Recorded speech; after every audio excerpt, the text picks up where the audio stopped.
Hello, everybody, and welcome to episode 102 of Sports Speak. Hope you're doing well and hope you had a great 4th of July weekend. I'm Eddie Kalegi. And I'm Tim Moore. We're joined by Dylan Allen today. A lot to get to in the world of sports. The NBA, of course, free agency just getting started. All the drama with the Brooklyn Nets. We'll start with that. Big Ten expanding and going coast to coast. USC, UCLA joining the conference in 2024. We'll talk about that. And of course, Major League Baseball just a week away from the All-Star game, less than a month from the trade deadline. We'll talk about some of the biggest needs at the deadline for some of the top teams in MLB. But let's start with KD and Kyrie. Now, I went live on Twitter the other day to talk about it when the news first came that Kevin Durant had requested a trade just hours before free agency. But we haven't seen much happen since. And Shams Charania is reporting today that the moves the Nets are making predominantly are to supplement a bench where potentially KD and Kyrie return. Now, here's the problem. There is going to be now so much animosity towards Durant and Kyrie Irving from the Nets fan base. I'm not talking about Kyrie and KD fans. I'm talking about Brooklyn Nets fans that are not happy with everything that's gone down. And also, we don't really know how much Kyrie Irving and Kevin Durant still want to play for the Nets if they don't get that trade to happen. And I mean, Kyrie Irving, it was the vax mandate, but still he sat out half the season last year. We've seen Kyrie Irving sit out of games when he's been healthy all 3 years that he's been a Brooklyn Net. And I know, this is going to kind of make that situation worse. So Dylan, I'll go to you first. Do you think the Nets are sort of in a position where at this point they kind of have to trade Kyrie Irving and Kevin Durant to save face? Yeah, I don't know. It's a tough situation. I appreciate you guys having me on first and foremost. But it's difficult because I saw he purchased a house in Los Angeles for just under $4 million the other day. And, that definitely gets you wondering, does he buy a vacation home for just under $4 million? Or is that more of a permanent thing that he sees maybe 4 years, in the future? So just looking at that, that's interesting to me. Excuse me. But I saw an interesting theory online the other day that both of these guys want to just try to control the narrative going on in the media, and they're all just blowing smoke at this point. They plan to stay with the team, but they want to control what's out there and I guess how they're viewed. I don't know if that's the plan to kind of for KD to go back to looking like a quote unquote snake. You see the rumors where the Warriors are now interested in trading for him. So I don't know if that's all legitimate or not, but you do see the Nets still bringing in some other pieces. Like today, they brought in TJ Warren. They traded for Royce O'Neal the day that the news dropped that Kevin Durant requested a trade. So the Nets, I think personally, are making moves to help surround both of those guys, but then to also better their future. Although they're only 1-year deals, I at this point, I'm not even a Nets fan. This is just crazy to me. But I think if you're the Nets, if I were Sean Marks, I look at it and I go, listen, it's a trade request. Why you don't have to trade Kevin Durant? It's not like it's his contract's up and he wants out, right? Why not just keep him? I mean, what kind of position is he in where he says, all right, I'm not going to play? Okay, then you lose out on your money, just like Kyrie did when he did not get vaccinated, right? If I'm Sean Marks, I keep him because the trade, again, it's just a request. And you can either look at it and go, well, he's a good player. We'll respect the trade request and we'll move him on. Or you look at it and go, well, he hasn't played a whole lot for us, hasn't really done much, or at least what we did to get this whole team together, he has not gotten us to the promised land. We need to keep him. And I think that's the way you need to look at it. And if I'm Sean Marks, I'd probably go with that second option of just saying to yourself, listen, it's only a request. You don't have to follow through with it. And especially if the offer on the table is requiring, Russell Westbrook or something that's a guy way out of his prime at this point, and Kevin Durant still giving you quality minutes, I feel you should still keep him. Yeah, and that's something that I think the Nets are sort of forgetting about.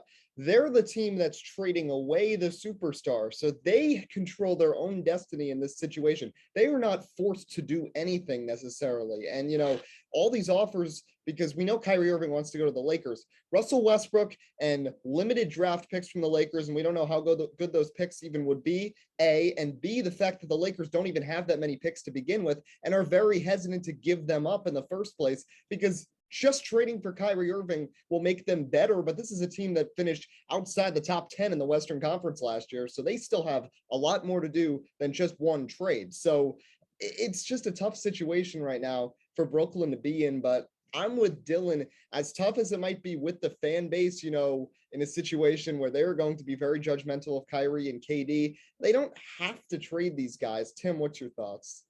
I mean, it's all contradictory. If you really, really think about it, okay, the Brooklyn Nets sit in a situation here where no matter what they do, it's going to be the wrong choice. And what I mean by that is this simple, okay?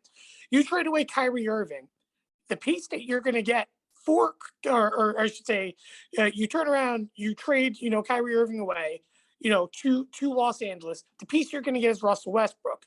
Who does Kevin Durant not get along with? Who does Kevin Durant not even mention in terms of existence? Russell Westbrook. So with that being said, you trade for Russell Westbrook. Guess what the Nets are definitely going to be trading? They're going to be trading away Kevin Durant. By turning around and making an immediate move to trade for Royce O'Neal in Utah, which looks to be rebuilding through its whole process, trade away Rudy Gobert and so on.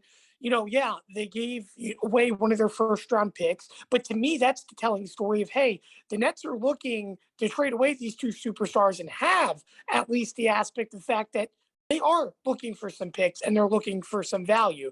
To me, the trading O'Neal, who was an undrafted free agent, might I add, when he first came through the system and worked himself, into what is first round potential, to me just doesn't make sense. Granted, they need bench depth, but the thing is, most importantly, here for the Nets, yeah, you have the option to keep them, but they had. If you keep both of them, what is going to be different this year with Kyrie Irving, Kevin Durant, and potentially Ben Simmons compared to last year? Because then I go back to the point of complacency. Yeah, they've made some good moves. Don't get me wrong, but it's clear as day the functionality of this team is not present. Something needs to change. And I feel like this, if you keep them great, then you've got to add someone else that's going to be a caliber that's going to be there for all 82 games of the regular season. I don't exactly feel like the Nets have that. How do I put it? It's kind of like the Yankees, for example, every season, right? They're winning. The record's there. You feel like they're in the race, but they're not in the race because it's either you go through injuries, you go through lapses, and next guy steps up, but in the big moments, they're not there. The Nets are in a lose-lose situation because if they lose players, let's be honest, they're not competing for a championship this year. If they keep Kyrie and Kevin Durant, are they really better than what they were last year? And again, you get picks, great, but it's a lose-lose situation no matter what you do. And if I'm the Brooklyn Nets, I think you trade both of them away, if I'm being honest. Because at the end of the day, why not get value for them now when it's all said and done, rather than let them go in free agency or let them opt out down the road and you get nothing for them? Because then you walk away with no championship, no value. And I'm going to be honest, this year I thought the Nets were going to win the championship. Didn't prove it. There's no way I see Brooklyn ever being close to a championship next year. But if they trade one away, I will say that kind of sets off a chain reaction, because do they break everything up? Do they try to move Ben Simmons? If Kyrie and KD are gone, I don't see how you can keep Steve Nash as the coach, because Steve Nash was only made the coach because of Kyrie Irving and Kevin Durant, because they didn't want to play under Kenny Atkinson anymore. So the Nets are just kind of in this teeter-totter situation where no matter what they do, there's going to be an instantaneous reaction, and a bunch of other things and a bunch of other pieces might fall. But, with this trade, for example, with Rudy Gobert the other day, weird trade, shocked the Jazz, gave him up and went to the Timberwolves of all places, where the T-Wolves already have Karl Anthony Towns, and now Towns is going to become a stretch four. But Utah got an absolute haul back. They got Patrick Beverley and Malik Beasley, who are both starting caliber NBA players, two other players, and I believe it was 3 or 4 picks for Rudy Gobert. And that's for Rudy Gobert. Imagine what the Nets can get for Kevin Durant. That initial rumor with the Warriors, I mean, if they could somehow get Andrew Wiggins, Jordan Poole, James Wiseman, and Kuminga all in one deal, I mean, that's crazy. So there's the potential where the Nets could make a move like this and, would be huge for them. But at the same time, I don't know if any teams are necessarily going to be willing to give up that much. And in some ways, I feel like the Rudy Gobert trade has actually hurt the Nets more than helped them, because while it's made Kevin Durant's trade value go up, it's made it less willing for other teams to actually want to make a deal like that, because it's just so much you're going to have to give up for KD. But I want to change gears because we do have a Celtics fan here today, and Dylan Allen. And, you guys, coming off of making the NBA Finals, but you add Malcolm Brogdon in what I think was an absolute steal from the Pacers. You're bringing back your core, and it's a really talented roster. We don't know what's going to happen with the Nets. The Bucks, Sixers, Heat are all going to be strong in the Eastern Conference. But at this point, with what the Celtics have done so far, how are you feeling about them heading into next season? Well, I'll just say I think Brogdon fits the team, fits their mold. They're a very defensive team. That's pretty much what Coach Yu leads with. And Brogdon was a great defender coming out of college, and he still is a great defender now. I've been seeing people saying he'll come off the bench. I don't know how that'll work. I guess that makes sense, considering our starting lineups. There's not really room for him there, but I think it's a good move because it fits their mold. And Brogdon, again, a guy that just can play defense. He's one of those guys that can almost guard any position. I don't think he can guard the 4 or the 5, but you ask him to guard 1 through 3, I think he get the job done. So getting another guy in like that and being able to keep Marcus Smart and some of those other guys that people rumored would be traded away or, possibly traded, I think it's a great move by the Celtics. And another big move by Brad Stevens, who's slowly proven to be a pretty, one of the better GMs in the league. He's made some really kind of small moves that have been, I guess, a little overshadowed a little bit compared to, the Rudy Gobert trade for 5 picks and 3 players, but, acquiring Derek White last year. And he was a big piece to a couple of those games down the stretch in the playoffs. I mean, the game against the Heat, right? I mean, at the end, he was just, or even in game 1 against the Warriors in the finals, he was hitting threes left and right to, help them win the game. So just small trades like that have really helped this team get better. And I think Brogdon is just a sneaky good acquisition for little to nothing.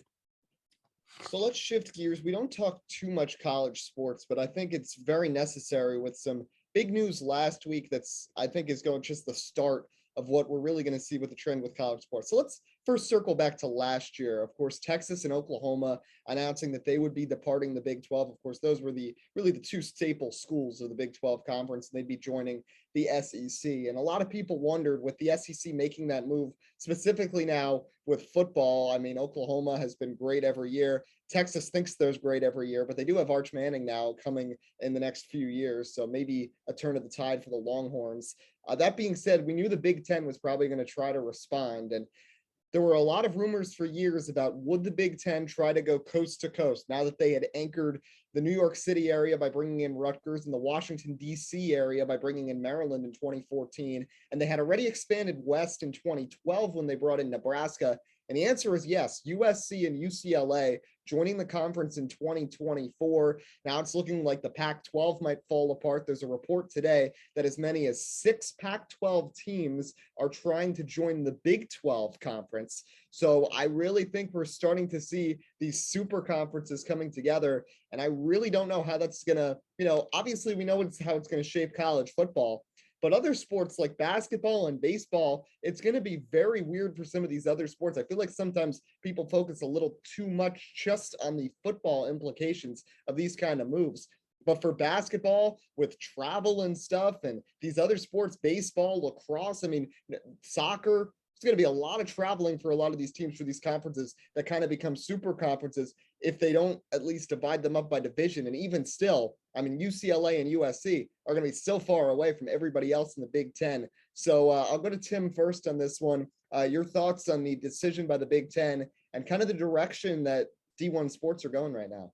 Well, I'll first start in the aspect of college football. I think that all these moves, don't get me wrong, super conference wise, so great for the aspect of college football because you're going to see competitive programs for the most part, maybe not as much as a couple of the teams in the Pac-12 that may be transitioning over the last few years, but you put them in the Big Ten, you get some good competition, and really you emphasize these programs trying to get better. I think the Big Ten's goal in the football aspect is, listen, they're trying to become the notoriety just like what the SEC is, which is a dominant football force that is known for good football play. And I think that the more you add more teams into a conference, Eddie, I really think it only advocates more in terms of college football of expanding the playoff system to even more than what it is. We've been talking about it for years. I mean, since we started Sports Speak, that's all we've talked about is wanting the NCAA to expand. I feel with these divisions getting bigger and bigger in terms of conferences, I only feel that's only more necessary because let's be honest, if these conferences, Eddie, continue to super pack together and continue to become bigger and bigger, good records advancing to the playoffs, teams that may have one loss or no loss, losses being the common denominator inside the top four, may not be that way for longer. You're going to have to do a lot more critical thinking in terms of making decisions regarding what team may be better than the other in terms of ranking. So it's going to definitely be interesting. But my big worry, and you kind of mentioned it as well, Eddie, is what it's going to mean for other sports. Because really, if conferences start dwindling with teams, then, for example, in March Madness in college basketball, you have to start talking about at-large bids. What will there be more at-large bids? Or if they break up in divisions, what conferences may have more one bid than another? If you break into a North and South, do you have a North and South champion? So to me, it has a little bit of an impact. I see that at least in the level, for example. My best example is granted far different, but in Manhattanville, when we used to play in the MAC conference, we had the MAC Commonwealth and the MAC Freedom, in which both of them whoever won each of those conferences got a bid to the NCAA college tournament. It's much different, obviously, in respects to D1, but at the end of the day, if you're going to pack these conferences together, that's really the only way you can do it to continue to even out. But on top of it, if they're not going to do it that way, then again, you have to provide more at-large bids, which creates a lot of chaos. But I'm all for these super conferences as long as it creates an interesting system that's fair for all. And really, again, it's going to create something for college football. But the only way it's fair, again, is if college football expands its playoff system. That's where I think it's going to be a win-win for everyone. Yeah, for sure. And I mean, it's just so weird how college football is just so different from every other collegiate sport. And I think sometimes that kind of gets lost in the shuffle because, It's different from collegiate sport. It literally, D1 football has its own tournament compared to D2 and D3. It's not the same value. The top four teams in the country in D2 don't just make a playoff race. They break it down in terms of conferences and what you would see a typical playoff. It's just D1 football. That's its own thing. And I'm glad you mentioned the automatic bids too, because football has FBS and FCS at the D1 level. No other sport has that. And you've got to, this is great, I think, for football. And like you said, you got to hope eventually that they expand the college football playoff. Most people are in agreement on that to at least add a little more interest than just 4 teams. And many years it's the same 3-4 schools that are in consideration throughout the year. I think just to, one of the most amazing things in college sports is during March Madness when you see the upsets happen. And, while it might be more difficult in football when you just have these powerhouses like Alabama and Ohio State, and unfortunately nothing is going to change with that as long as the coaching is there and those programs are as top-notch as they are, you can create a scenario where potentially you could have an underdog story, but with the current playoff system, that doesn't happen when it's just the same 4 teams over and over and over again. But that being said, I think you've got to be cognizant of the fact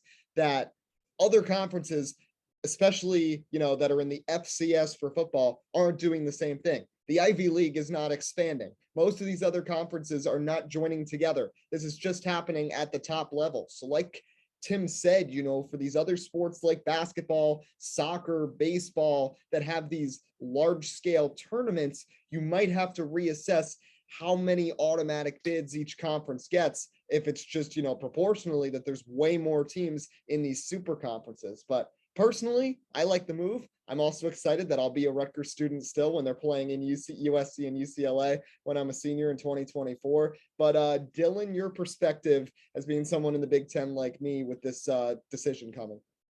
Yeah, well, in regards to what you just said, I'm getting the short end of the stick on that one. I'll be out the door by the time they join, so I won't have the luxury to go out to California. But in all seriousness, um, it's not even just the at-large bids that worries me. It's when you talk about Selection Sunday. It's a big to-do, and as Rutgers students and people of the media, you and I, Eddie, and everyone in the department pretty much talked about the Rutgers basketball team. Did their resume have enough to get in? And obviously they didn't get the at-large bid, but they lost in their first game in that tournament to Iowa with the 4 seed. They got the double bye, but they did not win a game in the Big Ten tournament. They still ended up making it, but it still had some people worried. And the thing that I'm worried about is you look at a conference like the Pac-12 now, and in the future, let's say for basketball, a team maybe goes 20-10, right? But then in the Big Ten, you have 5 teams that are all 17-13, right?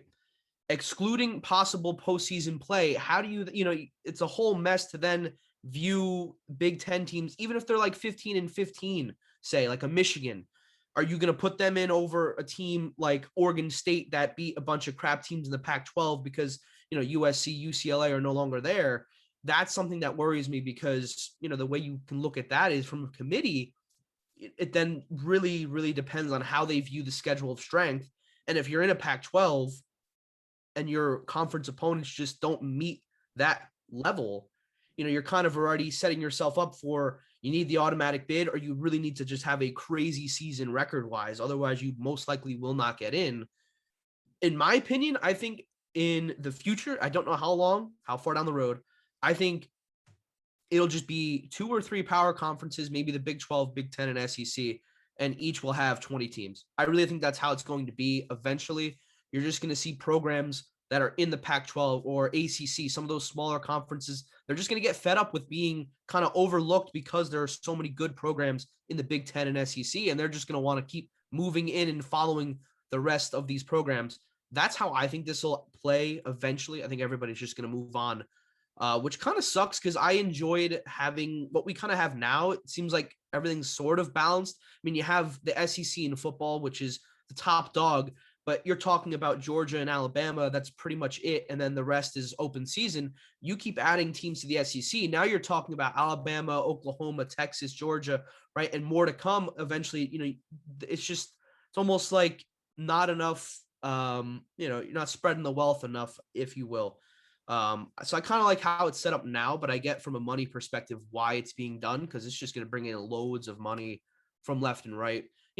Like take this year, for example, Notre Dame, Ohio State. That's the first game, first college game day of the year. And everybody's going wild because it's just a crazy matchup to have at a conference and everything. But then you see reports that Notre Dame might join the Big Ten, right? So you might even get that in the near future just as a regular basis. So there's a lot of gray area in terms of what they need to figure out, but I think it should be fun. Like getting big matchups every week that you aren't used to seeing, that should be fun. And I'm here for it. But you are losing a little bit of the specialty that college football had that, some other sports don't really have, where you look at it, maybe like the NBA, and it's just like, well, it's the same teams always in it. And college football, if you have conferences that aren't so loaded, it really could be anyone's year. Like Pitt this year, like who thought they would win the ACC? And they went out there, they won it. And Kenny Pickett was a first-round pick. So there's just a lot of stuff that can happen. Now Pitt, right, if you load the ACC, Pitt probably goes, 7-5. So it's just kind of crappy from that perspective. And especially as a Rutgers student now having to face USC, who will be good in football in a couple of years, and UCLA is kind of around the same spot as us. But that's pretty much all I have to say about that. Yeah, but still, this is a big move for the Big Ten. In basketball, there's been a lot of criticism of the, men's basketball, especially with a lot of the teams getting bounced early in March Madness over the last couple of years. Well, you add UCLA, who, with the exception of Duke, has been probably the most storied school ever in D1 basketball. And then with football, of course, you mentioned it, USC, Lincoln Riley going there. That team is going to be on the rise. Also, some rivalries renewed because, USC does have some history on the gridiron with Penn State and Ohio State in the mid-2000s. So I think we're going to see a lot of compelling matchups. So big move for the Big Ten. It's going to be interesting to see what else happens with the Pac-12, the Big 12, and how these other conferences respond to this news with the Big 10. But let's finish today with some baseball because we're about a week away from the All-Star game. After that, just a couple of weeks before the trade deadline, and we've seen some teams on the rise, but it's been more of the same. The Yankees, the Mets, the Dodgers, the Astros, those are the top teams, and a lot of people thought those would be the top teams going into the season, and that's proven to be true through the first 3 months of the year. But we got multiple Yankee fans here today again, so I might as well talk about it. Yankees at the trade deadline. I mean, you guys are doing really well, but I personally think there are a couple of improvements that could be made at the deadline. You never want to say with a Yankees lineup that's this stacked that, they need another bat, but I think it's fair to say that another bat, especially when you have the bottom third of that order, sometimes where you have Hicks, Gallo, and Isaiah Kiner-Falefa, none of whom are producing on a consistent basis. I think it's fair to seek one more bat.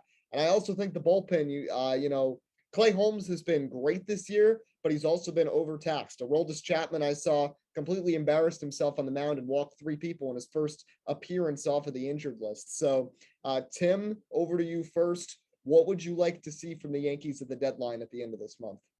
Well, obviously, we want an outfielder, but my big thing about this for the New York Yankees in this is, and I still, for the record, compared to where I was at the start of the season, I do feel confident. I still am not dead set on us still winning a World Series. And the reason why is this.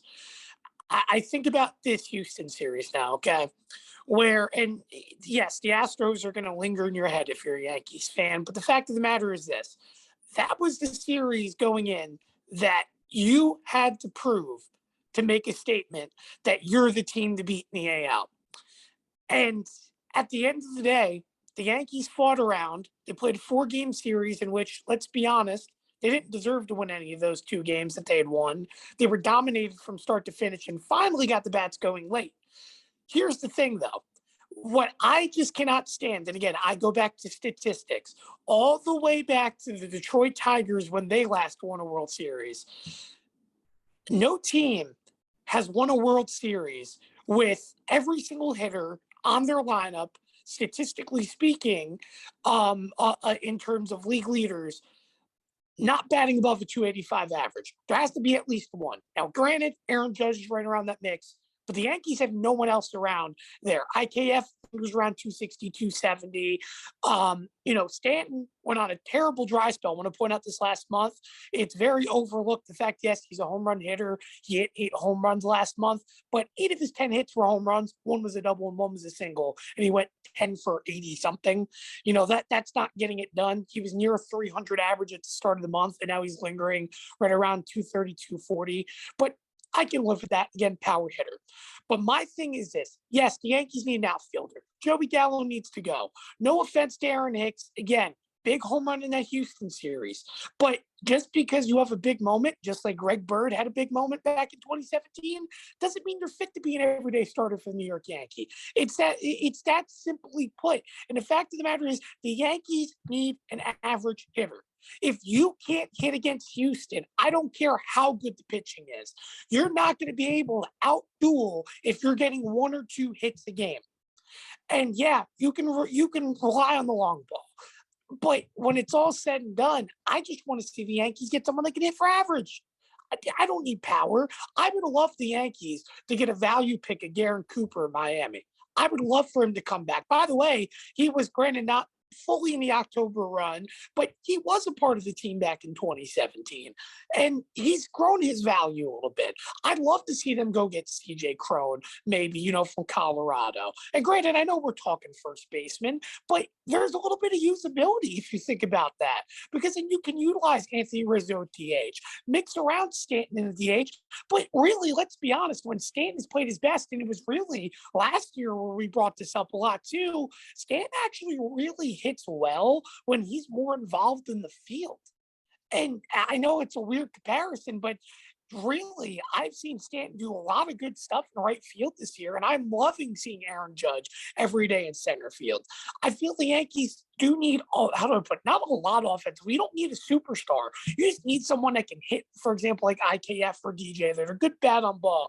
And again, I can accept DJ LeMahieu not having the year that everyone thought he was going to come back to. But when it's all said and done, you need more hitters like that. And to go back on your point, Eddie, about the bullpen, that's another piece they need.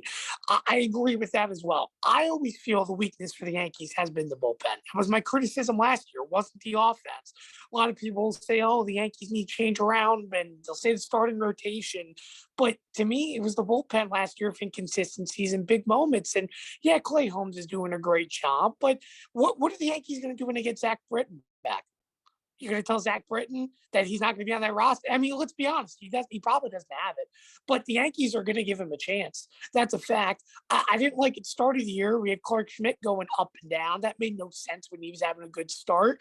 Utilize the youth that you have that is pitching well and give them opportunity. Obviously, yes, we brought back Albert Abreu, but the problem is the Yankees don't have that 7, 8, 9 punch.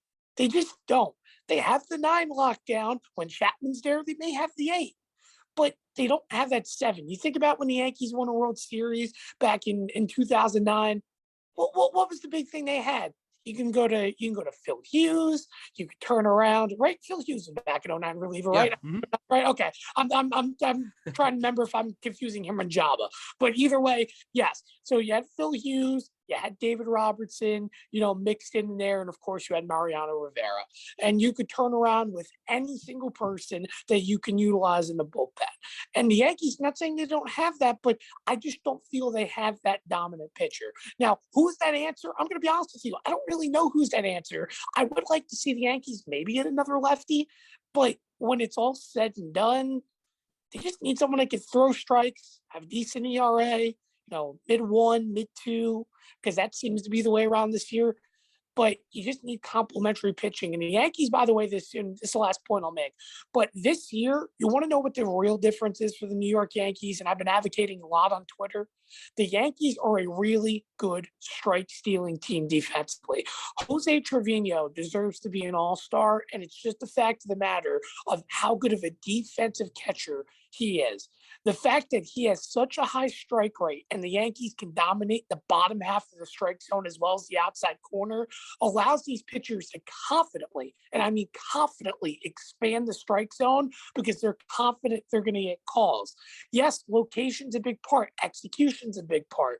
But when you can do that as a pitcher, and you could practically almost throw it everywhere, and you have a 50-50 shot of it being a strike, that's going to help them a lot. That's a big reason why the Yankees starting pitching has been dominant this year. And I hope the Yankees continue to try to, why not get a sinker baller? Now I'm thinking about that. You want to command the lower and outside zone? Get me a sinker baller. You don't even need a high velocity guy.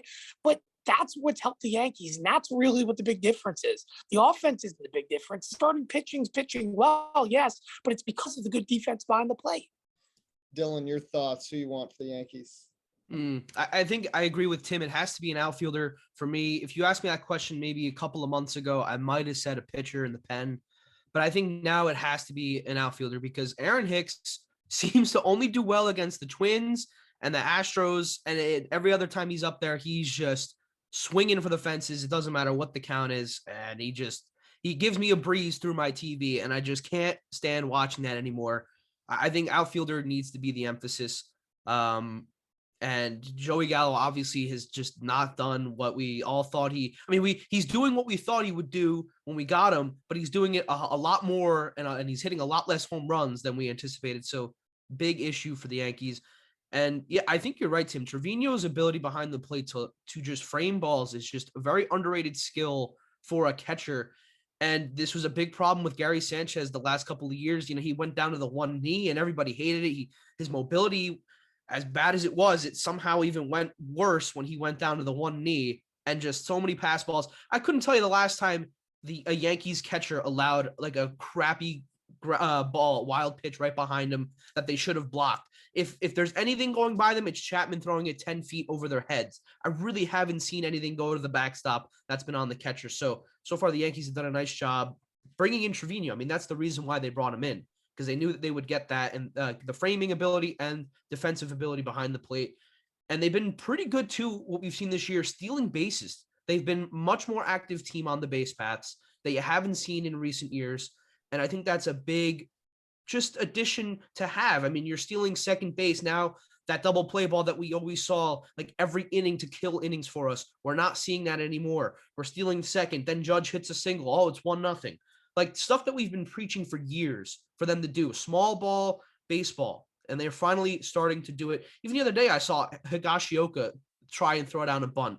Didn't really work out, but at least they tried to put down a bunt. In recent years, they would just let him swing away. Now, whether that be because he can't bunt or because they had faith in him to hit, we'll never know that. But at least the team said, hey, you're going to bunt in this situation. And although he didn't get it down, I mean, at least he tried. So you're just seeing them do so many different things than we've seen in past years. And maybe that's enough to get you over the hump this year. But I was a little almost discouraged with the Astros series, because that is the team that we ultimately will have to face, at least in my opinion, to get to the World Series. So you look at a team like the Astros, always have good pitching. I mean, they no hit us, for God's sakes. And their lineup is still pretty much the same as we saw in recent years, with the addition of Yordan Alvarez with 1,000 OPS, who's now hurt, but just they have a phenomenal lineup, and it's a lot to get through if you're the Yankees. I think the gray area of this team, Eddie, you brought it up in the beginning, was the 7, 8, 9 in the order. And I think if you're able to get an outfielder to replace Gallo, or even Hicks, really, take your pick. It doesn't matter to me. Just get another outfielder in there, and it doesn't need to be a superstar, high price. Like, you don't need to be sending off Volpe and Dominguez for a guy. You just get somebody that can just play the position well in the outfield and just maybe hit 250, 260. Well, it's not going to strike out 100 million times. And I want to ask you this, Dylan. Let's say when it's all said and done, could you settle if the Yankees decide to make that option, Miguel Andujar? Because to me, I could kind of settle with that over an Aaron Hicks or Joey Gallo. I'm not saying that I want that to be the final answer, but I think he didn't play defense as terribly as what people thought he was going to be. And he hits well when he starts every day. So I don't see why not give him that chance if they're continuing to lack production. Now, I agree, because you look at why he requested a trade. It's because he feels the same thing we're talking about. Like, he's playing better than these other two guys, yet the Yankees are still committed to Gallo and Hicks. And it's because of money, really. And I don't think they just can DFA those guys. And that's the one issue. I agree with you. I think if they come out of this with another bullpen arm and their solution to the outfield is Andujar, I think that's a pretty good move for them, not giving up a whole lot of assets, because Andujar has proved, to me at least, that he can outplay Gallo and Hicks at left field. And if you have a healthy Stanton out in right field for the postseason, right, Judge in center and Andujar in left, I think that solves your 7, 8, 9 issue, because again, IKF can hit 260, 270, and Andujar can hit the ball hard. So as long as you have Trevino in there as your everyday catcher in the postseason, I have some really good hopes for this team trying to make a postseason run. Yeah, for sure. It's going to be interesting over these next couple of weeks. Dylan Allen, we appreciate it. Thanks for joining us today on SportsBake. Thank you very much for having me, guys. It was a pleasure. So that'll wrap things up. Stay tuned for our NASCAR Weekly Pick'em, of course, on Twitter. Until next time, I'm Eddie Kalegi. And I'm Tim Moore. Signing off on SportsBeak. We hope you have a great rest of your week.